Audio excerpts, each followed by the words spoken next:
नमस्ते सर व मेरे प्यारे प्यारे सहपाठियों, आप सभी का बहुत बहुत स्वागत है। मैं Anil Kumar BCom third year 6 semester का स्टूडेंट हूं।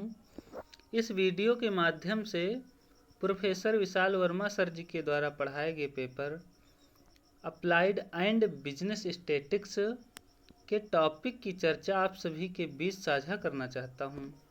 उससे पहले मैं अपने सभी सहपाठियों, महाविद्यालय परिवार का बहुत बहुत आभार व्यक्त करता हूँ और मैं अपने प्रिय प्रोफेसर विशाल वर्मा सर जी का हार्दिक गहराई से बहुत बहुत आभार व्यक्त करता हूँ, क्योंकि हमारे विशाल सर हम सबको पढ़ाई के साथ साथ बहुत ही ज़्यादा मोटिवेट किया करते हैं और अपने आप को प्रेजेंट करने की कला व अपने आपको में बोलने की कला आदि जैसी कलाएं हमारे सबके अंदर डेवलपमेंट करने का कार्य हमारे प्रोफेसर विशाल वर्मा सर अथक मेहनत और प्रयास के साथ निरंतर वर्ष भर करते रहते हैं, जो कि यह गुण हमारे सर के में एक है, सब में नहीं। यह हर टीचर में गुण नहीं होता है कि वह अपने बच्चों का इतना ख्याल रखे जितने अच्छे से हमारे प्रोफेसर विशाल वर्मा सर रखते हैं।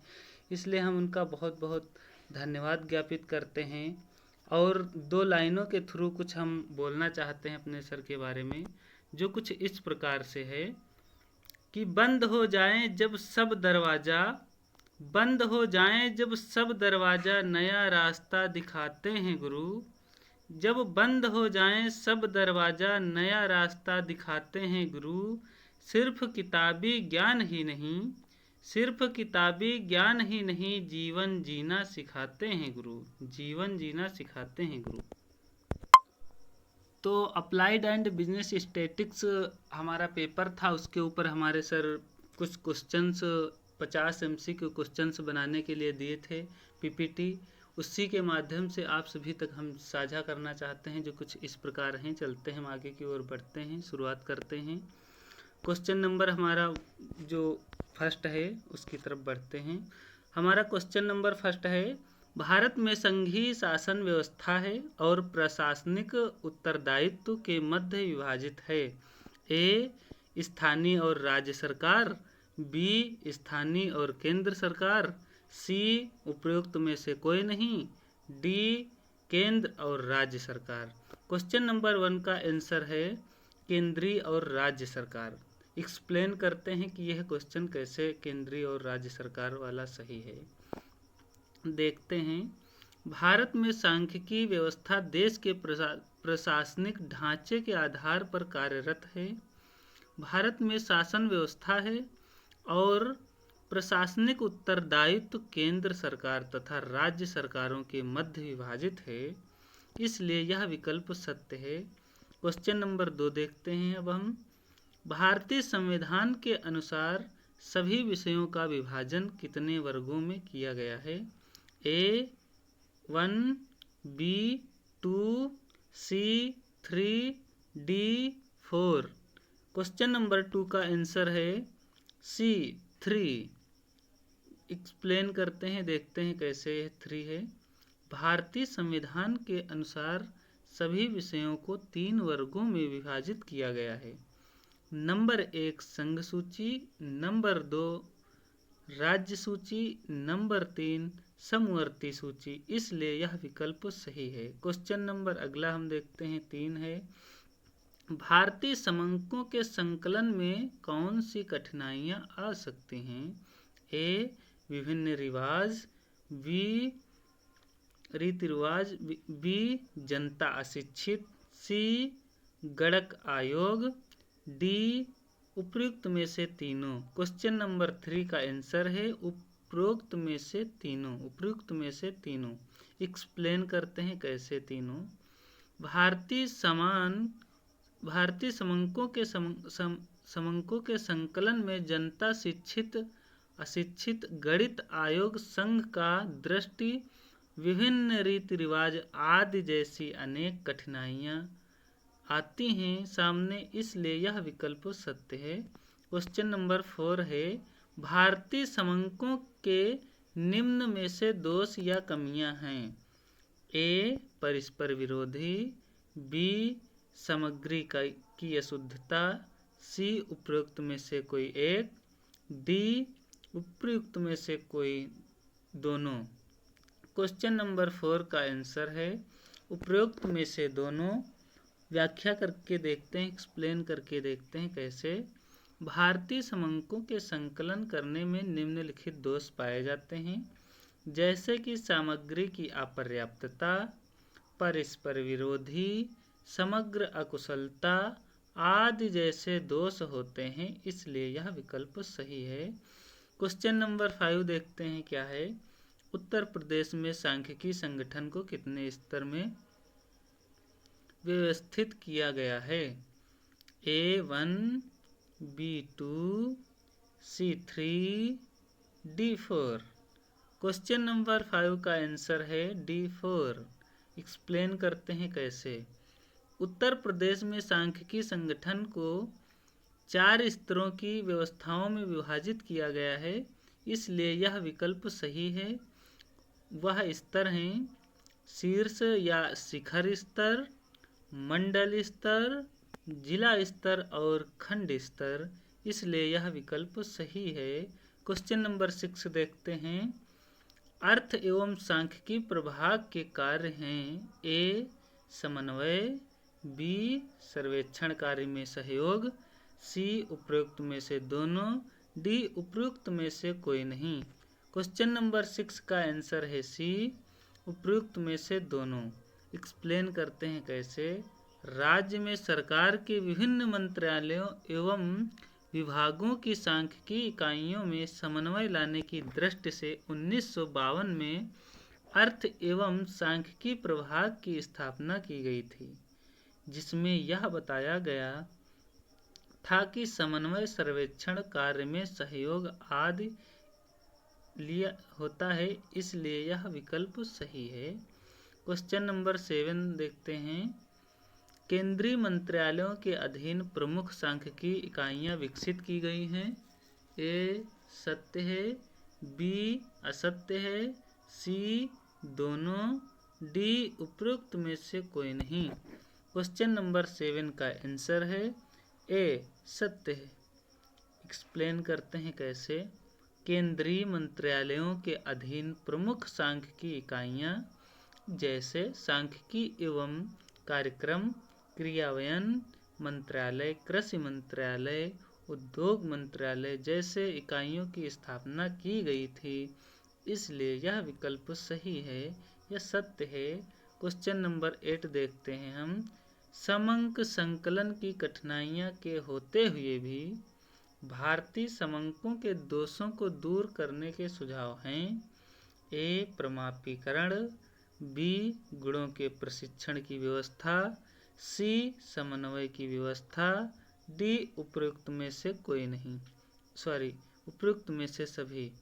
क्वेश्चन नंबर 8 का आंसर है डी उपयुक्त में से सभी। एक्सप्लेन करते हैं कैसे।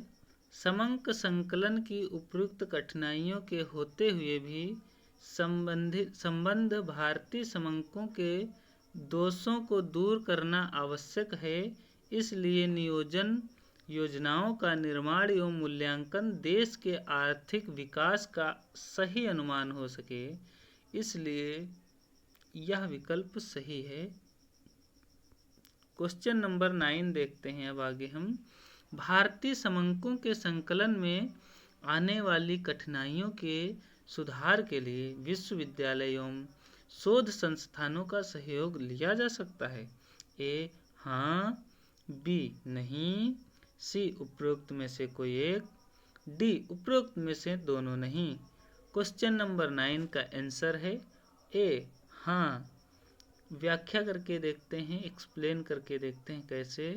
समंक संकलन की कठिनाइयों के होते हुए भी भारतीय समंकों के दोषों को दूर करना आवश्यक है, जिससे योजना का निर्माण एवं मूल्यांकन देशों के आर्थिक विकास का सही अनुमान हो सके। इसके लिए विद्यालयों व महाविद्यालयों, विश्वविद्यालयों का सहयोग लिया जा सकता है, इसलिए यह विकल्प सही है। क्वेश्चन नंबर 10 देखते हैं हम क्या है। जो ज्ञान हमारे पास आज उपलब्ध है और उसका प्रयोग करके यह अनुमान लगाना कि भविष्य में क्या घटित होगा कहलाता है। ए भविष्यवाणी, बी मन की कहानी, सी पूर्व कथक, डी उपरोक्त में से कोई नहीं। क्वेश्चन नंबर 10 का आंसर है डी उपरोक्त में से कोई नहीं। एक्सप्लेन करके देखते हैं। जो ज्ञान आज हमारे पास उपलब्ध है उसका प्रयोग करके यह अनुमान लगाना कि भविष्य में क्या घटित होगा, यह पूर्वानुमान कहलाता है, इसलिए यह कथन सत्य है। क्वेश्चन नंबर 11 देखते हैं। जनसंख्या पर्यवेक्षण की विधियां हैं A1, B2, C3, D4। 11 का आंसर है B2। एक्सप्लेन करते हैं। जनसंख्या पर्यवेक्षण की विधियां मुख्य रूप से दो हैं, जिन्हें जनगणना पद्धतियों के नाम से भी जाना जाता है सांख्यिकी में, इसलिए यह विकल्प सही है। क्वेश्चन नंबर 12 देखते हैं क्या है। 1947 तक केवल 3 राज्यों में स्तर पर सांख्यिकी एजेंसियों के कार्यों में समन्वय स्थापित करने की दृष्टि से सांख्यिकी ब्यूरो स्थापित किए गए थे। उनके नाम हैं ए मध्य प्रदेश, बी महाराष्ट्र, सी बिहार, डी उपरोक्त में से कोई नहीं। क्वेश्चन नंबर 11 का आंसर है डी उपरोक्त में से कोई नहीं। एक्सप्लेन करते हैं। सन 1947 तक केवल 3 राज्यों उत्तर प्रदेश, पश्चिम बंगाल तथा तत्काल मुंबई में राज्य स्तर पर सांख्यिकी एजेंसियों के कार्यों में समन्वय स्थापित करने की दृष्टि से सांख्यिकी ब्यूरो स्थापित किए गए थे, इसलिए यह विकल्प सत्य है। क्वेश्चन नंबर 13 है अगला। राष्ट्रीय न्यायाधीश सर्वेक्षण निदेशालय की स्थापना की गई। ए 1949, बी 1950, सी 1850, डी 1849। 13 क्वेश्चन का आंसर है बी 1950। एक्सप्लेन करते हैं, देखते हैं कैसे। राष्ट्रीय स्तर पर न्यायाधीश सर्वेक्षण द्वारा सामाजिक, आर्थिक, जनांकिकी, औद्योगिक एवं कृषि समंकों को निरंतर एवं विस्तृत समंकों के संकलन की दृष्टि से सन 1950 में राष्ट्रीय न्यायाधीश सर्वेक्षण निदेशालय की स्थापना की गई थी, इसलिए अभी तक सही है, इसलिए यह आंसर सही है। क्वेश्चन नंबर 14 है। राष्ट्रीय न्यायाधीश सर्वेक्षण संगठन की स्थापना की गई। ए 1971, बी 1900, सी 1901, डी उपरोक्त में से कोई नहीं। क्वेश्चन नंबर 14 का आंसर है ए 1971। एक्सप्लेन करते हैं, देखते हैं कैसे। राष्ट्रीय न्यायाधीश सर्वेक्षण के कार्यों का उपयुक्त पुनर्गठन करने की दृष्टि से मार्च 1970 में केंद्रीय सरकार द्वारा मंत्रिमंडल सचिवालय के सांख्यिकी विभाग के अंतर्गत राष्ट्रीय न्यायाधीश सर्वेक्षण संगठन की स्थापना की गई थी, इसलिए यह विकल्प पूर्णतया सत्य है। क्वेश्चन नंबर 15 है। NSSO का पूरा नाम राष्ट्रीय न्यायाधीश सर्वेक्षण संगठन है। ए असत्य है, बी थोड़ा बहुत सत्य है, सी सत्य है, डी उपरोक्त में से कोई नहीं। क्वेश्चन नंबर 15 का आंसर है सी सत्य। एक्सप्लेन करते हैं, देखते हैं कैसे। मार्च 1970 में केंद्रीय सरकार द्वारा मंत्रिमंडल सचिवालय के सांख्यिकी विभाग के अंतर्गत राष्ट्रीय न्यायाधीश सर्वेक्षण संगठन की स्थापना की गई थी, इसलिए इसका पूरा नाम यही है, अर्थात यह विकल्प सही है। क्वेश्चन नंबर 16 देखते हैं क्या है। NSSO के प्रभावी कार्यालय कितने हैं? A2, B4, C6, D8। Question number 16 का आंसर है C6। एक्सप्लेन करके देखते हैं कैसे।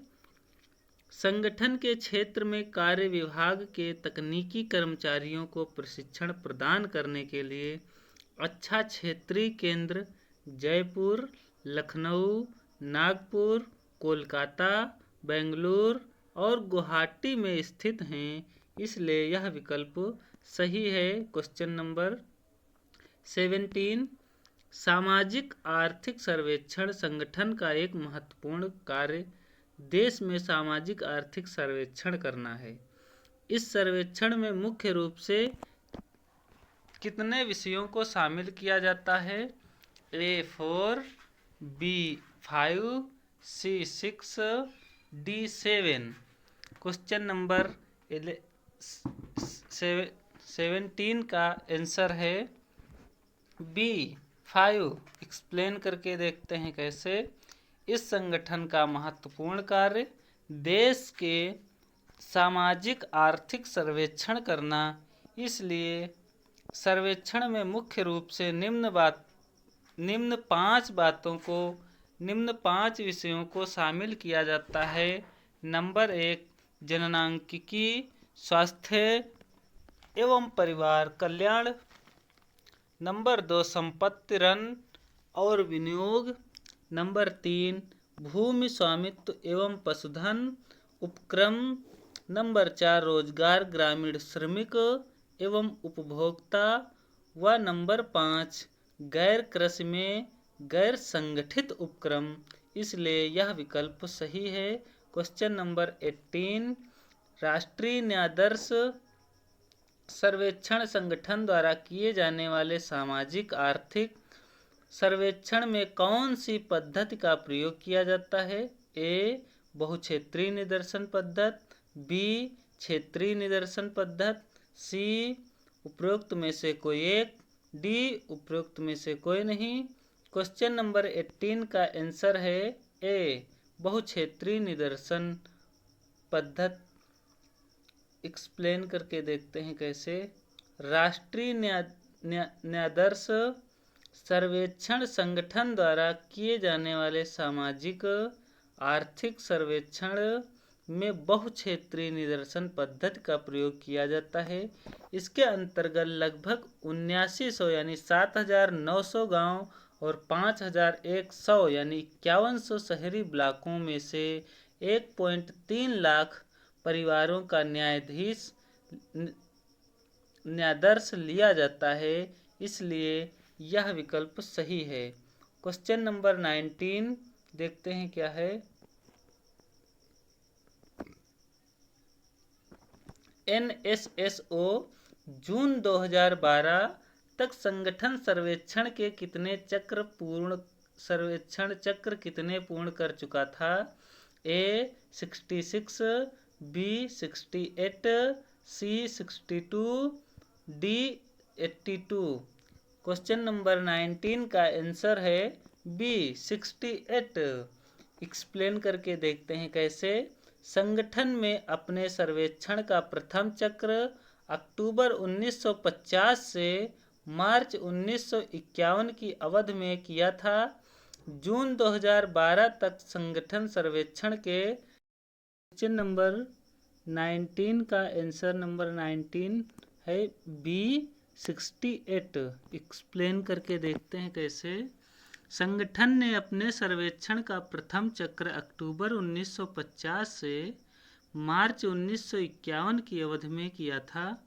जून 2012 तक संगठन सर्वेक्षण के 68 चक्र पूर्ण कर चुका था। 2000 के पक्ष की अवधि में चलाए गए थे, इसलिए यह विकल्प सत्य है। क्वेश्चन नंबर 20, NSSO का 74वां दौर भारत में किन उद्यमों पर आधारित था? ए व्यापारिक क्षेत्र, बी सेवा क्षेत्र उद्यम, सी उपरोक्त में से दोनों, डी उपरोक्त में से कोई नहीं। क्वेश्चन नंबर 20 का आंसर है ए सेवा क्षेत्र उद्यम। एक्सप्लेन करके देखते हैं कैसे। सेवा का 74वां दूर भारत में सेवा क्षेत्र उद्योगों पर आधारित था और 75वां दौर घरेलू सामाजिक उपभोग के लिए मुख्य संकेत स्वास्थ्य शिक्षा और पर आधारित था, इसलिए यह विकल्प सही है। क्वेश्चन नंबर 21 देखते हैं क्या है। NSSO का क्षेत्रफल दौर भारत में किन लोगों की स्थिति से संबंधित था? ए अच्छे लोगों से, बी बुरे लोगों से, सी महान लोगों से, डी उपरोक्त में से कोई नहीं। क्वेश्चन नंबर 21 का आंसर है डी इनमें से कोई नहीं। एक्सप्लेन करके देखते हैं कैसे। NSSO का 75वां दौर भारत में दिव्यांग लोगों, पेयजल, स्वच्छता, साफ सफाई और आवासीय स्थिति से संबंधित था, इसलिए यह विकल्प सही है। क्वेश्चन नंबर 22 देखते हैं क्या है। NSSO द्वारा नवंबर 2019 तक कितने रिपोर्ट तैयार हो चुके हैं? क्वेश्चन नंबर 22 के ऑप्शन हैं ए 502, बी 544, सी 584, डी उपरोक्त में से सभी। क्वेश्चन नंबर 22 का आंसर है सी 584। व्याख्या करके देखते हैं कैसे। NSSO द्वारा जुलाई 1977 से सर्वेक्षण नामक एक त्रिमासिक पत्रिका का नियमित प्रकाशन किया जा रहा है, जिसमें सर्वेक्षण रिपोर्ट का प्रकाशन किया जाता है। नवंबर 1900 तक 584 रिपोर्ट तैयार हो चुकी हैं, इसलिए यह विकल्प सही है। क्वेश्चन नंबर 23 देखते हैं क्या है। राष्ट्रीय न्यायाधीश सर्वेक्षण संगठन अपने ढंग का विश्व में कैसा संगठन है? ए सबसे छोटा, बी सबसे बड़ा, सी उपरोक्त में से कोई एक, डी उपरोक्त में से कोई नहीं।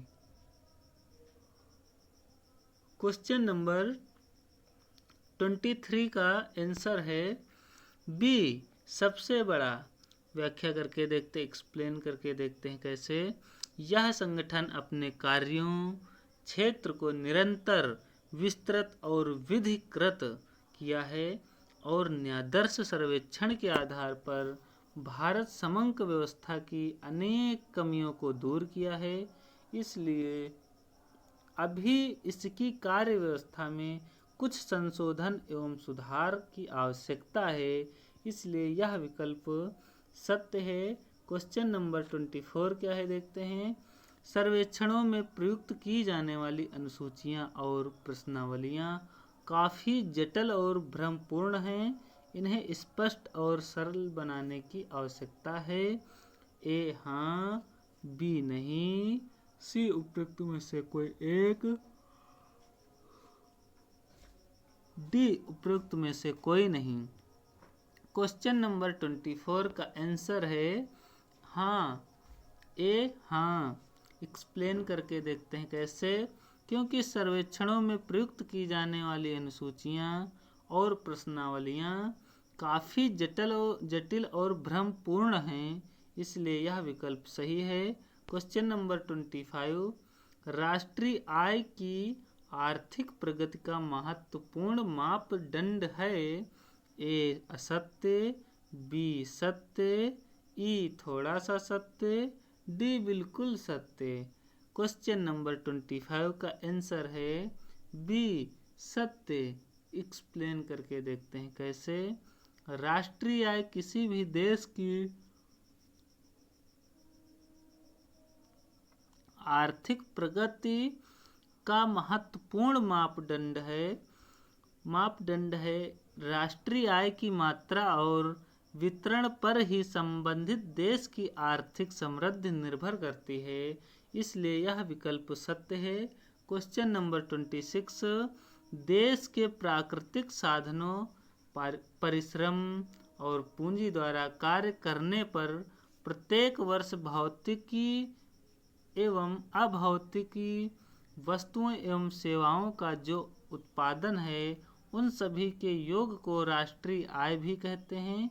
यह परिभाषा किसने दी? A. Adam Smith, B. JK. Mehta, C. Professor Pigou, D. Professor Marshall. Question number 26 का आंसर है डी. Professor martial. व्याख्या करके देखते हैं, कैसे एक्सप्लेन करके देखते हैं। देश के प्राकृतिक साधनों पर श्रम और पूंजी द्वारा कार्य का प्रत्येक वर्ष भौतिकी एवं अभौतिक वस्तुओं और सेवाओं को जो उत्पादन है, उन सभी के योग को राष्ट्रीय आय कहते हैं। यह भाषा प्रोफेसर मार्शल ने दी थी, इसलिए यह विकल्प पूर्णतया सत्य है। क्वेश्चन नंबर 27 देखते हैं क्या है।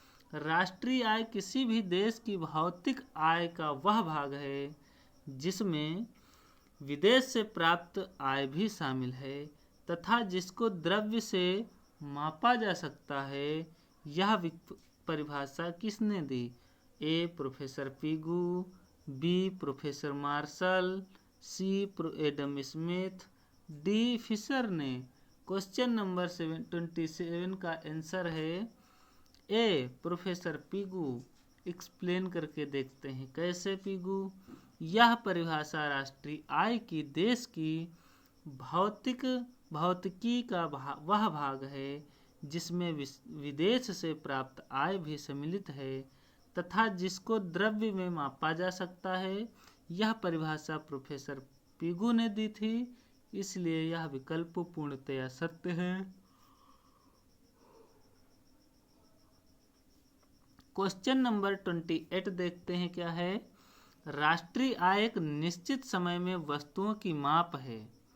राष्ट्रीय आय एक निश्चित समय में वस्तुओं की माप है जिसमें देश की समस्त आर्थिक क्रियाओं को सम्मिलित किया जाता है, चाहे उसका संबंध जूते या जहाज का निर्माण करने से हो अथवा चिकित्सालय या न्यायालय संबंधी सेवाएं प्रदान करने से हो। यह परिभाषा किसके द्वारा दी गई है? A. Lucas Pacioli, B. FW. Taylor, C. Ragnar Frisch, D. Bharat की राष्ट्रीय आय समिति। क्वेश्चन नंबर डी का आंसर है डी. भारत की राष्ट्रीय आय समिति। व्याख्या करके देखते हैं, कैसे? राष्ट्रीय आय एक निश्चित समय में वस्तुओं की माप है। इसमें देश की समस्त आर्थिक क्रियाओं को सम्मिलित किया जाता है, चाहे उसका संबंध जूते या जहाज का निर्माण करने से हो अथवा चिकित्सालय या न्यायालय से संबंधित हो, सेवाएं प्रदान करने से हो। यह परिभाषा भारत की राष्ट्रीय समिति इंडियन नेशनल इनकम कमेटी ने दी थी, इसलिए यह परिभाषा पूर्णतया सही है। क्वेश्चन नंबर 29 देखते हैं क्या है। व्यक्तिगत आय बराबर राष्ट्रीय आय माइनस निगम अथवा कंपनियों पर कर, कंपनी द्वारा न बांटे गए लाभ, प्रोविडेंट फंड इत्यादि में जनता का अंशदान प्लस सरकार द्वारा सामाजिक सुरक्षा पर व्यय यह सूत्र किसकी आय ज्ञात करने का सूत्र है? ए. राष्ट्रीय आय, बी. सिर्फ राष्ट्रीय आय, सी. विदेशी युवाओं की आय, डी. व्यक्तिगत आय तथा शुद्ध घरेलू आय उत्पाद डी. व्यक्तिगत आय तथा शुद्ध घरेलू उत्पाद। क्वेश्चन नंबर 29 का आंसर है डी. व्यक्तिगत अथवा शुद्ध घरेलू उत्पाद। एक्सप्लेन करके देखते हैं, कैसे? व्यक्तिगत आय का आय वह आय है, व्यक्तिगत आय वह आय है जो वास्तव में देश की जनता द्वारा एक वर्ष भर में प्राप्त की जाती है। इसके ज्ञात करने का सूत्र यही है, इसलिए यह विकल्प सही है। क्वेश्चन नंबर 30 क्या है देखते हैं। वह करने योग्य आय से आशय जनता के पास शुद्ध आय से है, जिनको जनता पर कर वह कर सकती है।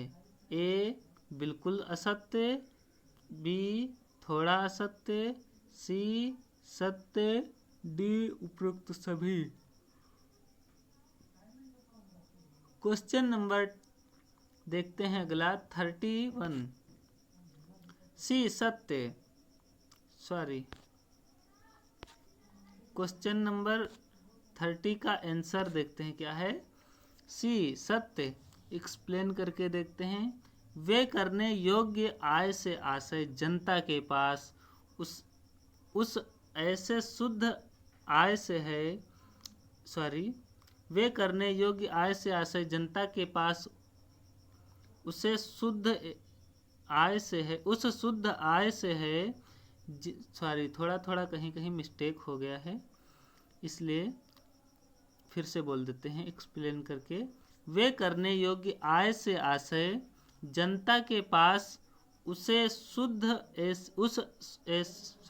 फिर से बोलते हैं, देखते हैं व्याख्या करके देखते हैं, एक्सप्लेन करते हैं। वे करने योग्य आय से आशय जनता के पास उस शुद्ध ऐसी आय से है जिनको जनता पूर्व कर सकती है। इसकी गणना करने के लिए व्यक्तिगत आय में से व्यक्तिगत करों को घटा दिया जाता है, इसलिए यह विकल्प सही है। Question number 31।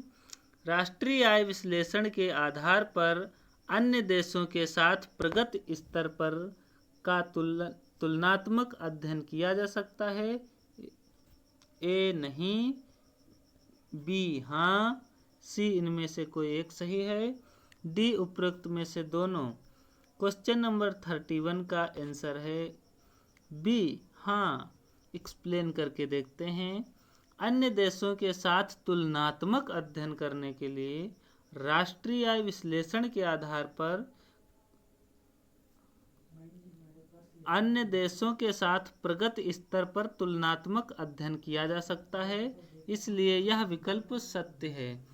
क्वेश्चन नंबर 32 का 2 है, देखते हैं क्या है। राष्ट्रीय आय के विश्लेषण से यह भी ज्ञात किया जा सकता है कि देश में वितरण किस प्रकार हो रहा है। ए आर्थिक शक्ति, बी आय, सी उपरोक्त दोनों, डी उपरोक्त में से कोई नहीं। क्वेश्चन नंबर 32 का आंसर है उपरोक्त दोनों। एक्सप्लेन करके देखते हैं कैसे। आर्थिक शक्ति तथा आय के वितरण का अध्ययन करने के लिए राष्ट्रीय आय के विश्लेषण से यह भी ज्ञात किया जा सकता है कि देश में आर्थिक शक्ति तथा आय का वितरण किस प्रकार हो रहा है, इसलिए यह विकल्प सही है। क्वेश्चन नंबर 33 का क्या है देखते हैं। अब हम राष्ट्रीय आय की गणना करने की मुख्य विधियां कितनी हैं, फिर से बोलकर देखते हैं। क्वेश्चन नंबर 33 का 3 है, देखते क्या है। राष्ट्रीय आय की गणना करने की मुख्य विधियां कितनी हैं। A1, B2, C3, D4। Question number 33 का आंसर है डी 4 विधियां हैं। एक्सप्लेन करके देखते हैं कौन कौन सी। राष्ट्रीय आय की गणना करने की रीतियां मुख्य रूप से 4 हैं। उत्पादक संगणना रीत, व्यय संगणना रीत तथा सामाजिक लेखांकन रीत, इसलिए यह विकल्प सही है। क्वेश्चन नंबर 34 का आंसर है क्वेश्चन है राष्ट्रीय आय ज्ञात करने की 4 विधियां हैं। ए उत्पादन संगणना रीत, बी आय संगणना रीत, सी व्यय संगणना रीत, डी उपयुक्त में से सभी। क्वेश्चन नंबर 34 का आंसर है डी उपयुक्त में से सभी। एक्सप्लेन करके देखते हैं। राष्ट्रीय आय गणना करने की मुख्य रूप से 4 रीतियां हैं जो उपयुक्त बताए हैं हम अभी, इसलिए यह विकल्प सही है। क्वेश्चन नंबर अगला देखते हैं 35। उत्पादन संगणना रीति को और किन नाम से जाना जाता है या कितने नामों से जाना जाता है? ए कुल उत्पाद रीति, बी वस्तु सेवा विधि, सी वस्तु प्रवाह विधि, डी उपयुक्त में से सभी। क्वेश्चन नंबर 35 का आंसर है डी उपयुक्त में से सभी। एक्सप्लेन करके देखते हैं कैसे। राष्ट्रीय आय की गणना करने की मुख्य 4 विधियां हैं या रीतियां हैं, जिसकी प्रथम रीति उत्पादन संगणना विधि है, जिसमें यह बताया गया है कि इसे 3 अन्य नामों से भी जाना जाता है। नंबर 1 कुल उत्पादन विधि, नंबर 2 वस्तु सेवा विधि, नंबर 3 सेवा प्रवाह विधि, इसलिए यह विकल्प सही है। क्वेश्चन नंबर 36 क्या है देखते हैं अब हम आगे। आय संगणना रीति को और किस नाम से जाना जाता है? ए ह्रास ज्ञात करने की विधि, बी आय प्रवाह विधि, सी उपयुक्त दोनों, डी उपयुक्त में से कोई नहीं। क्वेश्चन नंबर 36 का आंसर है बी आय प्रवाह विधि। एक्सप्लेन करके देखते हैं कैसे।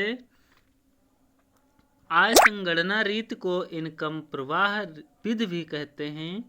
इस विधि के अंतर्गत एक वर्ष में व्यक्तियों तथा व्यावसायिक उपक्रमों द्वारा प्राप्त विशुद्ध इन कामों का योग करके राष्ट्रीय आय ज्ञात की जाती है। इस दृष्टि में इन कामों को 5 वर्गों में एकत्रित किया जाता है, इसलिए यह विकल्प सही है। क्वेश्चन नंबर 37 आय संगणना विधि के अनुसार आय को कितने वर्गों में एकत्रित किया जाता है? ए 1, बी 4, सी 3, डी 5। क्वेश्चन नंबर 37 का आंसर है डी 5। एक्सप्लेन करके देखते हैं कैसे। आय संगणना गणना विधि को इनकम प्रवाह भी कहते हैं। आय संगणना गणना विधि को इनकम प्रवाह विधि भी कहते हैं। इसकी विधि के अंतर्गत एक वर्ष में व्यक्तियों तथा व्यावसायिक उपक्रमों द्वारा प्राप्त विशुद्ध इनकम का योग करके राष्ट्रीय आय ज्ञात की जाती है। इस दृष्टि में आय को 5 वर्गों में एकत्रित किया जाता है। नंबर 1 कर्मचारी की मजदूरी और वेतन, नंबर 2 गैर कंपनी व्यापारों की से, नंबर 3 व्यक्तियों के किराए की आय, नंबर 4 कंपनियों के लाभ, नंबर 5 ब्याज आय, इसलिए यह विकल्प सही है। क्वेश्चन नंबर 38 देखते हैं क्या है। राष्ट्रीय आय गणना की नवीनतम विधि सामाजिक लेखांकन का विकास कब किया गया था? ए 1929 के पश्चात, बी 1829, सी 1932, डी 1936। क्वेश्चन नंबर 38 का आंसर है ए 1929 के पश्चात। एक्सप्लेन करके देखते हैं कैसे। सामाजिक लेखांकन विधि का विकास 1929 की आर्थिक मंदी के पश्चात अनेक अर्थशास्त्रियों, सांख्यिकों Lord Keynes, Richard Stone, Hicks Harold and Alan Peacock द्वारा राष्ट्रीय आय की गणना की नवीनतम विधि का सामाजिक लेखांकन विकास किया गया था, इसलिए यह विकल्प सही है। अगला क्वेश्चन है 39 भारत में राष्ट्रीय आय की गणना के अध्ययन को कितने भागों में विभाजित किया जा सकता है? A1, B2, C3, D4। Question number 39 का आंसर है C3। एक्सप्लेन करके देखते हैं कैसे। भारत में राष्ट्रीय आय की गणना के अध्ययन को 3 भागों में विभाजित किया जा सकता है। नंबर 1, योजना के पूर्व राष्ट्रीय आय की गणना, तथा नंबर 2, राष्ट्रीय आय गणना की वर्तमान व्यवस्था। नंबर 3, राष्ट्रीय आय अनुमान श्रृंखलाएं। इसलिए यह विकल्प सही है। क्वेश्चन नंबर 40 है, राष्ट्रीय आय के अनुमान लगाने के कार्य का प्रवर्तन करने का श्रेय किसको दिया जा सकता है? ए सरोजिनी नायडू, बी सचिन तेंदुलकर, सी दादा भाई नौरोजी, डी उपयुक्त में से कोई नहीं। क्वेश्चन नंबर 40 का आंसर है सी, दादा भाई नौरोजी को। एक्सप्लेन करके देखते हैं कैसे। स्वतंत्रता से पूर्व भारत में राष्ट्रीय आय का अनुमान लगाने के लिए भारत सरकार द्वारा कोई विशेष प्रयास नहीं किए गए थे, लेकिन समय समय पर कुछ विद्वानों द्वारा प्रति व्यक्ति आय ज्ञात करने का कार्य अवश्य किया गया था। राष्ट्रीय आय के अनुमान लगाने के कार्य का श्रेय दादा भाई नौरोजी को दिया जा सकता है, जिन्होंने purity and UN British rule in India नामक पुस्तक में अपना अनुमान दिया था। इसलिए यह विकल्प सही है। क्वेश्चन नंबर 41 है, स्वतंत्रता के पश्चात लेकिन नियोजन कल से पूर्व राष्ट्रीय आय गणना करने के विकास में उल्लेखनीय कार्य राष्ट्रीय आय समिति का गठन कब किया गया था? ए 1948, बी 1947, सी 1949, डी 1950।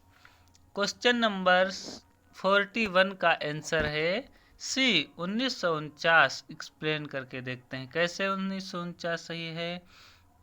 राष्ट्रीय आय के अनुमान लगाने के कार्य का प्रवर्तन करने का श्रेय दादा भाई नौरोजी को दिया जा सकता है, जिन्होंने purity and UN British rule in British India नामक पुस्तक में अपना अनुमान दिया था। इसके पश्चात स्वतंत्रता प्राप्ति तक राष्ट्रीय आय अनुमान के जो प्रयास किए गए, उनमें लॉर्ड क्रोम तथा barber William Digby, Lord Curzon आदि द्वारा प्रयास उल्लेखनीय थे। इसलिए यह विकल्प सत्य है। Question number 72।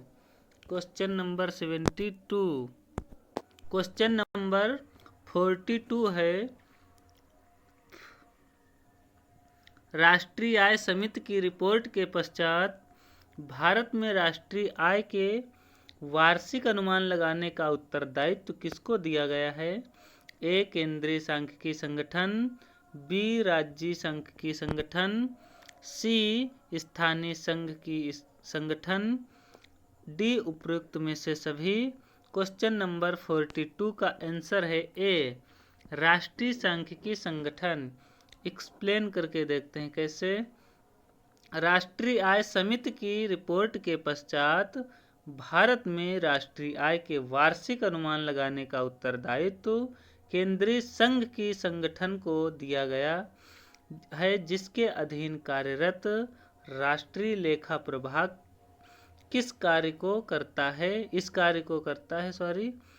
इसलिए यह विकल्प सही है। क्वेश्चन नंबर 43 देखते हैं क्या है।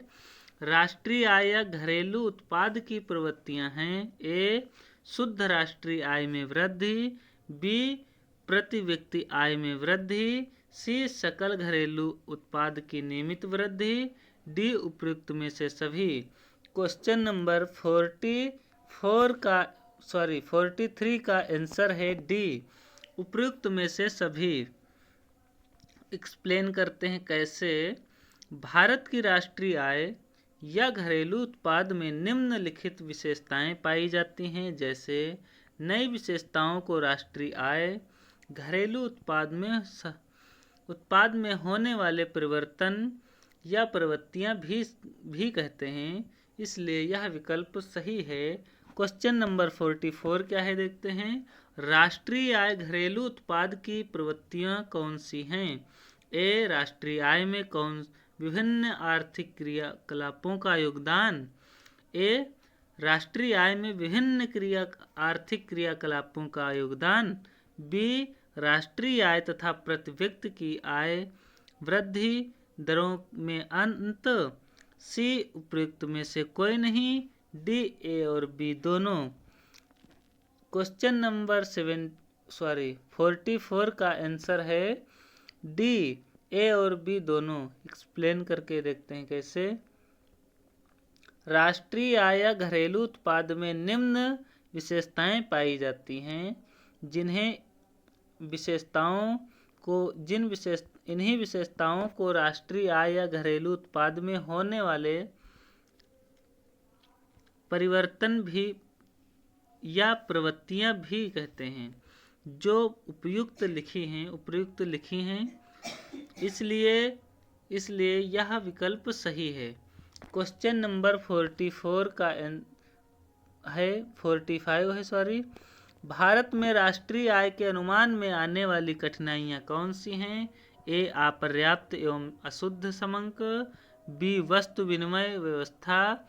सी अशिक्षा। डी उपरोक्त में से सभी। क्वेश्चन नंबर 44 का आंसर है उपयुक्त में से सभी। एक्सप्लेन करके देखते हैं कैसे उपयुक्त में से सभी सही है। स्वतंत्रता के पश्चात देश में राष्ट्रीय आय की यथासंभव विश्वसनीय गणना पर अध्ययन दिया गया है, लेकिन फिर भी राष्ट्रीय आय की गणना को पूर्ण विश्वासी नहीं बना पाए हैं, इसलिए इसमें ये कठिनाइयां पाई गई हैं, इसलिए यह विकल्प सत्य है। क्वेश्चन नंबर 46 है। भारतीय अर्थव्यवस्था जीडीपी पर कोविड-19 वायरस का प्रभाव पड़ा था। ए हाँ। बी नहीं। सी उपरोक्त में से कोई एक। डी उपरोक्त में से कोई नहीं। क्वेश्चन नंबर 46 का आंसर है हाँ। एक्सप्लेन करके देखते कैसे। नोवल कोविड-19 वायरस के वर्ष 2020 में दुनिया को अर्थव्यवस्था में डालकर सभी के लिए भलाई का माहौल सृजित करके उनके आवागमन, सुरक्षा और सामान्य जीवन को प्रभावित किया, इसलिए यह विकल्प सही है। Question number 47। वित्तीय वर्ष 2021 में भारत की जीडीपी में 7.7% का अनुमान है। ए बढ़ोतरी का। बी कमी का। सी दोनों का। डी उपरोक्त में से कोई नहीं। क्वेश्चन नंबर 47 का आंसर है बी कमी का। एक्सप्लेन करके देखते हैं कैसे। वित्तीय वर्ष 2020-21 में भारत में जीडीपी में 7.7% कमी का अनुमान है। पहली छमाही में 5.7% की गिरावट तथा दूसरी छमाही में मामूली यानी कि 0.1% की गिरावट आई थी, इसलिए भारतीय अर्थव्यवस्था जीडीपी पर कोविड-19 का प्रभाव पड़ा, इसलिए यह विकल्प सही है। Question number 48। वी आकार के आर्थिक सुधार को एक मेगा टीकाकरण अभियान शुरुआत के साथ सेवा क्षेत्र में एक मजबूत रिकवरी की उम्मीद है। ए अब नहीं। बी हाँ। सी उपरोक्त में से कोई नहीं। डी उपरोक्त में से कोई नहीं। उपरोक्त में से कोई एक। क्वेश्चन नंबर 48 का आंसर है बी हाँ। एक्सप्लेन करके देखते हैं कैसे। वी आकार के आर्थिक सुधार को एक मेगा टीकाकरण अभियान शुरुआत के साथ सेवा क्षेत्र में एक मजबूत रिकवरी उम्मीद है, साथ में उपभोग और निवेश में मजबूत वृद्धि की संभावनाओं को वित्त वर्ष 21-22 के लिए अनुमानित वास्तविक जीडीपी विकास के लिए 11% दर से फिर से शुरू किया गया है, इसलिए यह विकल्प सही है। क्वेश्चन नंबर 49, राष्ट्रीय आय किसी अर्थव्यवस्था के आर्थिक कार्य निष्पादन का माप है। ए मौद्रिक, बी विनियामक, सी दोनों, डी उपयुक्त में से कोई नहीं। क्वेश्चन नंबर 49 का आंसर है ए मौद्रिक। एक्सप्लेन करके देखते हैं कैसे। राष्ट्रीय आय किसी अर्थव्यवस्था के आर्थिक कार्य निष्पादन मौद्रिक माप है। व्यवहार में इसकी अनेक धारणाएं प्रचलित हैं और अनेक धारणा का अपना विशिष्ट नाम, माप और उपयोग है, इसलिए यह विकल्प सही है। क्वेश्चन नंबर 50, मौद्रिक मूल्य की गणना को भी